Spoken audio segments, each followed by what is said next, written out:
Hello दोस्तों, Pankaj Maratha YouTube channel में आप सभी का स्वागत है। दोस्तों, मारुति सुजुकी सिटी सीरीज हम स्टार्ट कर रहे हैं। तो दोस्तों, ये जो सीरीज है इसका हम पहला लेक्चर कर चुके हैं। आज हम इसका दूसरा लेक्चर करने वाले हैं।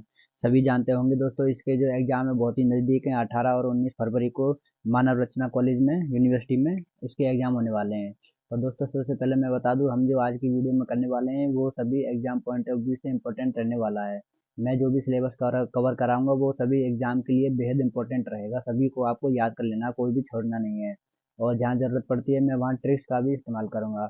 और आपको थोड़ा सा समझा के भी चलूँगा ताकि आपको अच्छी तरीके से याद हो जाए। आपको रिवीजन करने में आपको कोई भी परेशानी ना आए, क्योंकि अगर आप एक बार रिवीजन कर लेंगे, आप याद करेंगे तो आपको एग्जाम में ऑटोमेटिकली याद आ जाएगा। तो इसमें ज़्यादा दिक्कत लेने की बात नहीं है। तो चलिए स्टार्ट करते हैं। तो सबसे पहले तो आपको एक चीज़ याद रखना है। पहले मैंने इसमें फैक्ट जो पहली क्लास थी उसमें मैंने इनकी जो एमडी मैनेजिंग डायरेक्टर हैं उनका नाम मैंने केनिची आयुकावा बताया था। लेकिन अभी उनका नाम चेंज हो चुका है, उनका नाम हिसाशी ताकेउची हो चुका है। तो इसको आपको याद रख लेना, बेहद इंपॉर्टेंट क्वेश्चन है, ये आएगा जरूर, एग्जाम में जरूर आएगा। ये आप स्टार लगा के लिख लीजिए और आपको ये एकदम बिल्कुल याद रहना चाहिए, बिल्कुल भी भूलना नहीं है। ये आपको याद रहना ही चाहिए। तो इसका आपको बहुत ध्यान रखना है। बाकी की चीज़ें सारी सेम है, बाकी की चीज़ें आपको सारी याद रखनी है। सभी सिलेबस सेम है। तो चलिए अगली क्लास स्टार्ट करते हैं। तो पिछली क्लास में हमने 5S तक कंप्लीट कर लिया था, 5S हमने कर लिया था। आज इसके बाद हम 3G करने वाले हैं। सभी जानते होंगे, मैं एक बार फिर से रिपीट कर देता हूँ। जो एग्ज़ाम सिटी का जो सिटी का एग्ज़ाम आ रहा है इसमें या तो कोई वर्कर काम कर चुका है, या फिर मान लीजिए किसी ने TW किया है, किसी ने CW किया है, या फिर कोई कैजुअल वर्कर है, तो उन्होंने काम किया होगा। तो वो सभी जानते हैं इसमें 5S, 3G, 3M, 3R और 3K, ये बेसिक चीज़ें हैं और ये बहुत ही ज़्यादा इंपॉर्टेंट रोल प्ले करती हैं। पूरी कंपनी इन्हीं को ज़्यादा महत्व देती है, इन्हीं के नियम होते हैं, उन्हीं पर निर्भर रहती है। तो हमको ये अच्छी तरीके से याद होने चाहिए। तो पहली क्लास में मैंने 5S को बताया था। आप मेरी वीडियो देख लीजिए, आपको आसानी से याद हो जाएगा। तो आज की इस वीडियो में हम 3G करने वाले हैं। तो चलिए स्टार्ट करते हैं। तो 5S मैंने करवा दिया था, इसको स्किप करेंगे। तो आज की इस वीडियो दोस्तों हमारी 3G रहेगी। 3G में सबसे पहले आपको देख लेना है इसमें क्या है, मैं एक बार बता देता हूँ। तो इसमें 3G में हमारे 3G रहेंगे। 3G का मतलब है, पहला जी जो हमारा जी रहेगा उसका मतलब है गेनची, दूसरा हमारा गेन बुत्सु और तीसरा हमारा गेन जित्सु। तो तीन हमारे 3G हैं। तो अभी चलो इनको एक एक करके रिवीजन करते हैं। तो दोस्तों, गेंची, गेंची का मतलब है वास्तविक जगह पर जाना। अब वास्तविक जगह का मतलब क्या होता है? मान लीजिए आप अपने कहीं भी, जो आपका स्टेशन है, बस सभी को समझ में आ रहा होगा मैं स्टेशन का मतलब क्या कहना चाह रहा हूँ। क्योंकि कंपनी में जहाँ पर हम वर्क करते हैं, जो हमारा कार्य क्षेत्र है उसको स्टेशन बोला जाता है। तो जो हमारा स्टेशन है वह एक वास्तविक जगह है, हमारा वह कार्य करने की एक सही जगह है। या फिर मान लीजिए हमें किसी काम से किसी ऑफिस में जाना है, तो हम इधर उधर ना जाके अपने एक, जहाँ पे हमको जाना है, जो हमारी मेन जगह है, जो हमारा डेस्टिनेशन है, हमें वहाँ पे जाना है, जो वास्तविक जगह है। मतलब कोई भी गलत जगह पे नहीं जाना है। तो ये इसका मतलब, गेंची का मतलब वास्तविक जगह पर जाना होता है। इंग्लिश वाले इंग्लिश में पढ़ सकते हैं, go to the actual place, मतलब जो सही जगह पर है वहीं पर जाना है। मान लीजिए आपकी जो जो आपका कार्य क्षेत्र है वह असेंबली है, तो आपको पेंट शॉप, वेल्ड शॉप या फिर प्रेस शॉप में नहीं घूमना है, आपको अपनी वास्तविक जगह पर जाना है। तो उम्मीद करता हूँ आपको समझ आ गया होगा। तो गेंची, वास्तविक जगह पर जाना। नेक्स्ट है दोस्तों, गेनबुस्तु। अब गेनबुस्तु का मतलब क्या होता है? वास्तविक स्थिति को देखना। अब दोस्तों इसका क्या मतलब है? मान लीजिए आप कहीं पर कार्य कर रहे हैं और कोई भी, एक मिनट, मान लीजिए आप कहीं पर ये कार्य कर रहे हैं या फिर कोई भी दुर्घटना हो जाए या फिर कोई भी घटना हो जाए, तो आपको वहाँ की स्थिति को देखना है, कैसी स्थिति है। और आपकी जो थिंकिंग है, जो कैसी, मतलब क्या करना है क्या नहीं करना है, ये सभी आपको फैसले लेने हैं स्थिति को देखते हुए, जो सही स्थिति है। आप गाड़ी बनाते हैं, या बहुत सारे लोग गाड़ी बनाते हैं, लाइनों पे काम करते हैं, बहुत सारे लाइनों पर नहीं करते हैं। तो मान लीजिए आप लाइनों पे काम करते हैं, आपकी गाड़ी में कोई डिफेक्ट आ रहा है, तो आपको उसको देखना है कि गाड़ी को डिफेक्ट को कैसे कम करना है।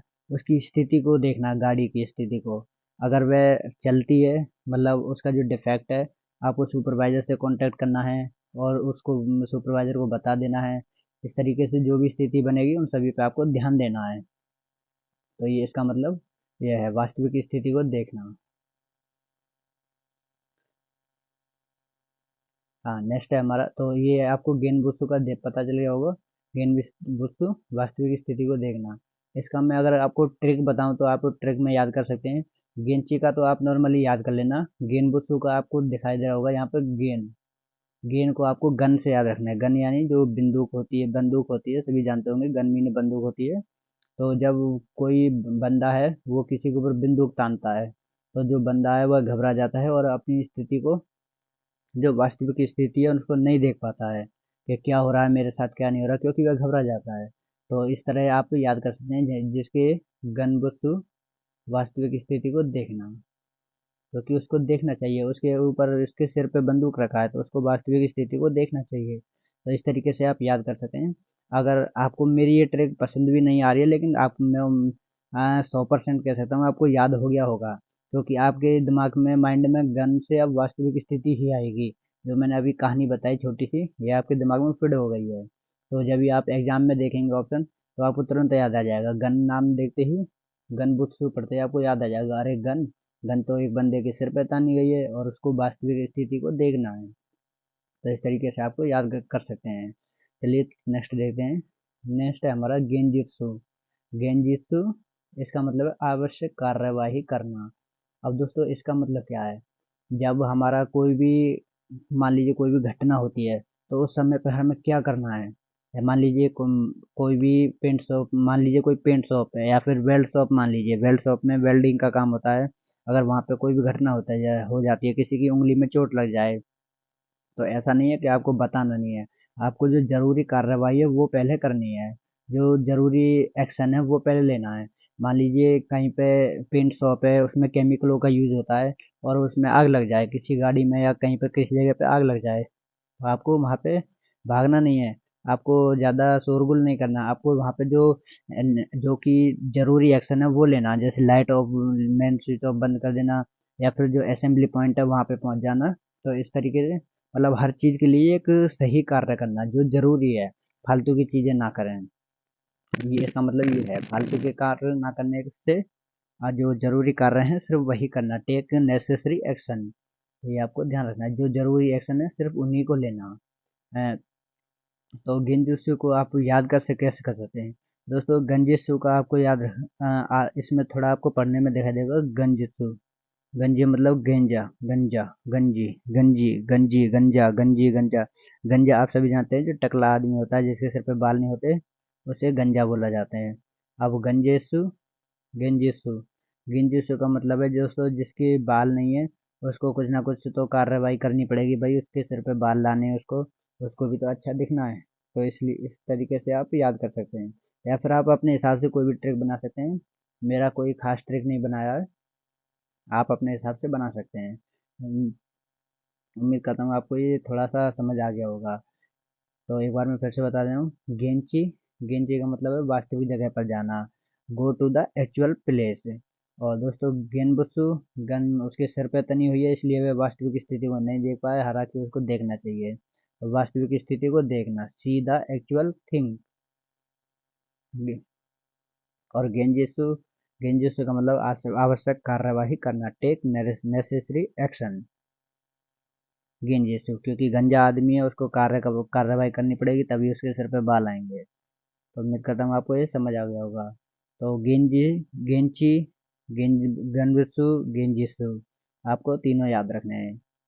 नेक्स्ट है, नेक्स्ट हमारा 3M है। तो अभी हमें 3M को याद करना है। सबसे पहले मैं इसमें बता देता हूँ आपको क्या क्या होता है।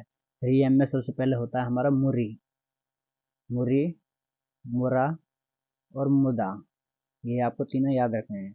तो दोस्तों जो मुरी होती है हमारी, बुरी मीन होती है असुविधा, यानी इनकन्वीनियंस। मान लीजिए आप कहीं पर स्टेशन पर काम कर रहे हैं, गर्मियों के दिन में आपको पता होगा वहाँ पे जगह जगह पर एयर ब्लोअर लगे हैं। अगर एयर ब्लोअर में आपके पास जो एयर है वो नहीं आ रही है, तो आप गर्मी में पसीनों से लथपथ हो जाएंगे, काम भी नहीं कर पाएंगे। तो यह एक असुविधा होगी। मान लीजिए आपको पानी पीने के लिए वहाँ पे कोई भी चीज़ नहीं मिल रही है, कोई भी, ना कोई गिलास रखा है, ना कोई बर्तन रखा है, ना कुछ, तो यह भी एक असुविधा होगी, मतलब आप उस सुविधा से वंचित हो रहे हैं। तो उसको क्या बोला जाता है? मुरी बोला जाता है, मुरी। अब इसे याद कैसे कर सकते हैं? दोस्तों जो हमारी मूली होती है, मूली, मूली। मूली को आपने देखा होगा गांव या देहाती इलाके में मूरी बोला जाता है, मूरी। मूरी बोला जाता है। और अगर कोई मूली खा लेगा तो आप सभी जानते हैं कोई मूली खाएगा तो वह पूरे दिन बदबू फैलाएगा, बहुत ही गंदा बदबू फैलाएगा, जिससे सभी को असुविधा नहीं होगी। असुविधा ही रहेगी, सुविधा नहीं रहेगी, असुविधा होगी। तो ये भी आप इस तरीके से आप याद कर सकते हैं।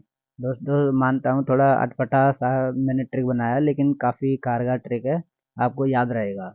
मूरी, अगर कोई मूरी खाता है तो वह असुविधा फैलाता है, तो ये आपको ध्यान रखना है, इनकन्वीनियंस कहलाता है।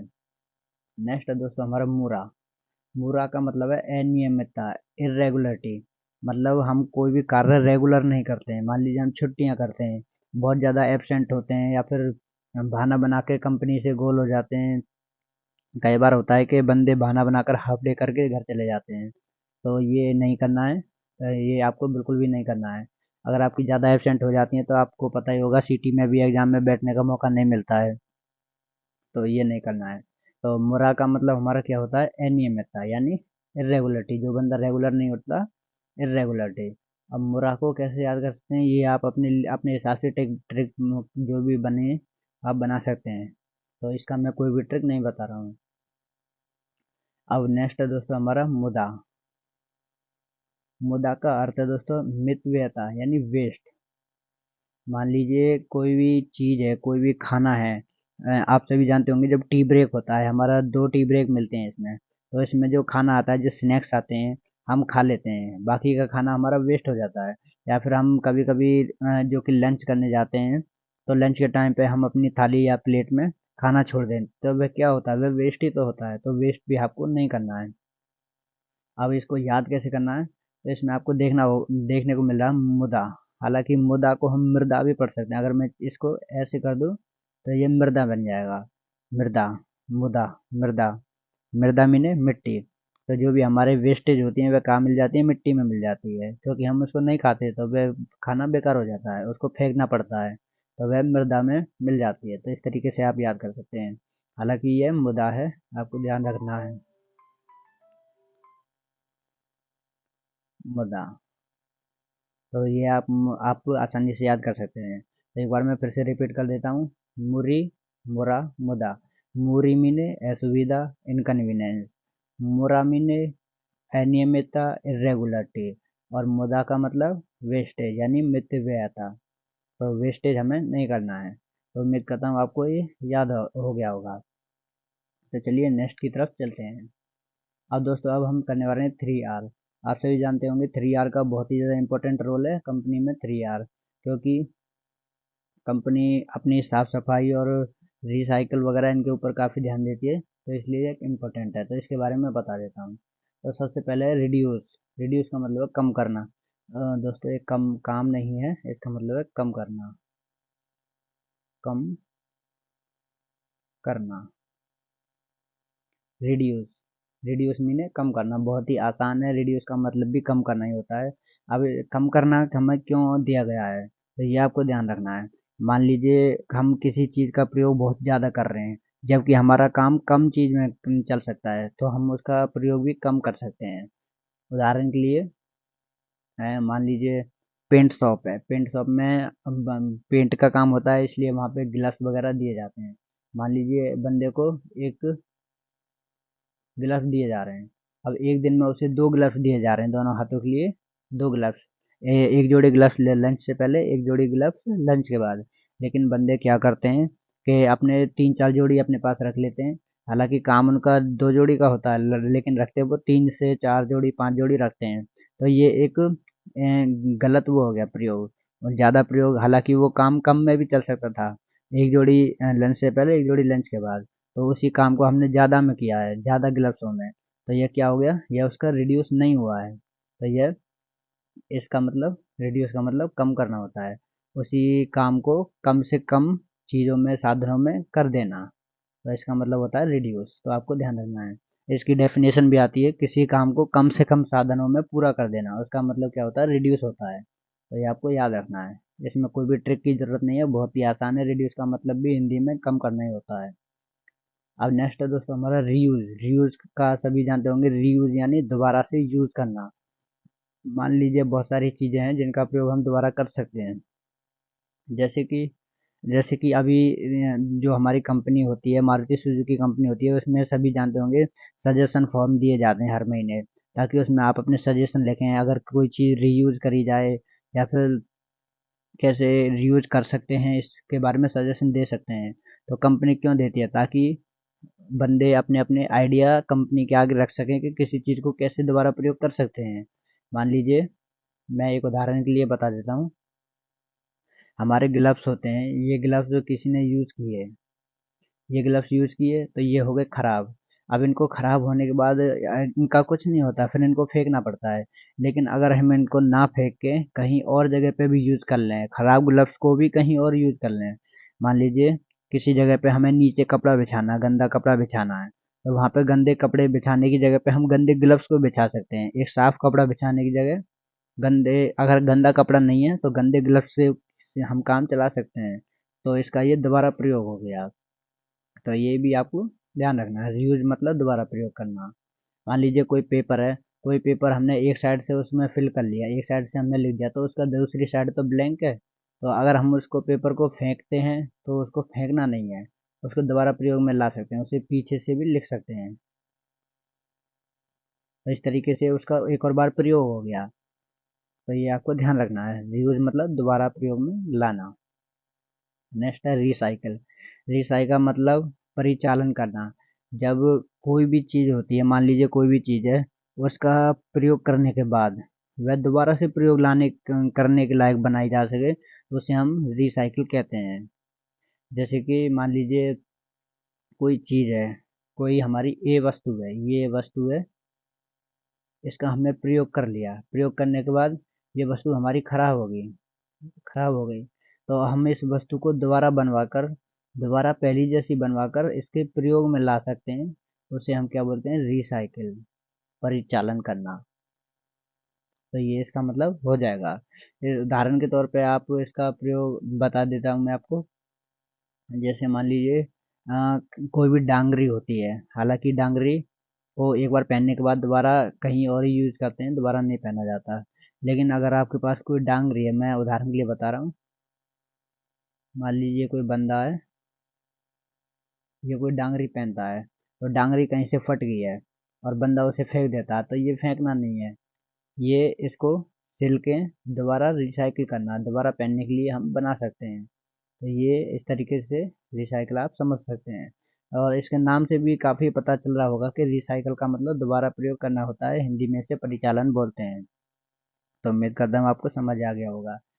तो दोस्तों उम्मीद करता हूँ आपकी वीडियो, आज की वीडियो आपको पसंद आई होगी। अगर वीडियो पसंद आए तो वीडियो को लाइक कर लें और चैनल को सब्सक्राइब जरूर करके रख लें, क्योंकि इसका नेक्स्ट पार्ट मैं जल्दी ही अपलोड कर दूंगा। आपकी जो भी एग्जाम में इंपॉर्टेंट क्वेश्चन रहेंगे मैं सभी को कवर कराऊंगा। तो दोस्तों मैं कोशिश करूंगा मारुति सुजुकी के सीटी एग्ज़ाम जो 2023 का होने वाला है, इसमें आपके ज़्यादा से ज़्यादा नंबर आएँ और ज़्यादा से ज़्यादा इंपॉर्टेंट क्वेश्चनों को मैं कवर करा सकूँ। तो इसके लिए मैं पूरी मेहनत करूँगा, आपके लिए इंपॉर्टेंट क्वेश्चन हर हर जो पार्ट बनाऊँगा, हर पार्ट में लाता रहूँगा। तो ये कुछ मैंने फैक्ट बताए हैं, कुछ जो बेसिक चीज़ें हैं वो बताई हैं। तो कल की वीडियो में हम और ज़रूरी चीज़ें डिस्कस करेंगे।